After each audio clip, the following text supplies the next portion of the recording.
And we're going to head over to Houston for the next matchup between the Jaguars and the Houston Texans. Calvin, hit us with something.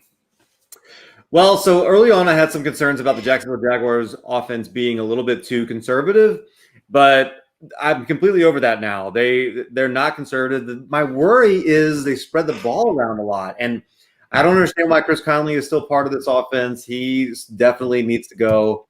I really like what Chark is doing. I like what Cole is doing. There's a lot of really positive things. Obviously, James Robinson, but there's just a lot of mouths to feed. And Gardner Minshew, to his credit, is doing a really good job of spreading that around. And they're going to open it up. They're going to do a lot of good things with that. Then, obviously, on the other side, I'll flip it over since we don't have a five-person panel now, and I'll talk a little bit about the Texans. I'm really curious to see what this Texans offense looks like without Bill O'Brien. There were some really interesting comments from, do they run the ball? Is that is that something that he, over this past offseason, had handed the play calling duties over to his offensive coordinator, whose name escapes me right now.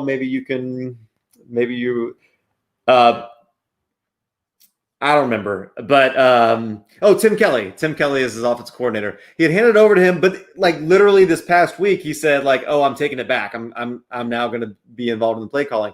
So does Tim Kelly actually get a shot now under Romeo Crennel to control that offense and actually be the play caller? And it'd be really interesting to see. He's got some backgrounds with tight ends. Maybe Jordan Akins plays a little bit of a role. Something to pay attention to too.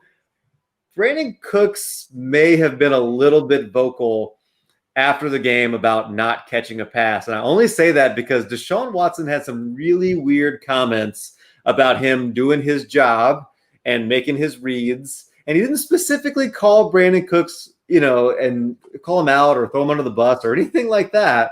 But it was just a weird comment. You got to go read it. And I wonder if there's a little bit of beef there. I guess we'll find out this week. Well, and you touched on Houston here, so I'm going to touch on the flip side here. I'm going to touch on the Jaguars. I love me some James Robinson. I'm going to get on board with James Robinson. He's going to absolutely tear a new one into the Houston Texans here, and I'm here all for it. But I can't wait until Gardner Minshew gets off that plane, and he's got 4 buttons undone on his shirt, and he's busted out the chest hair, and his sleeves are cut off. He's walking off the plane in a pair of jorts and a cowboy hat. Because the real Walker Texas Ranger is coming to Houston this week, and he is going to light things up both on the ground and in the air. DJ Chark is back. This is a completely different offense with DJ Chark's in the lineup. We saw what happened when you have to rely on Chris Conley to make catches, which is not a good thing. Houston, you're going to be in Houston. We might have a problem here. I'm a big Houston fan, but this is your bounce back week. This is what's the term we're using? I already forgot it. Slump busters. This is your slump buster opportunity here. This is the easiest game on paper you've had all season. If you're going to bust your slump, this is the matchup to do it. So if Houston can't get that slump busted with an interim coach who's going to want to run the ball that we know players love, because Romeo Crennel comes down with players love Romeo Crennel. They always have. They'll play for him. This will be a different Houston team, I think, than we've seen in the past, but we'll see what happens here.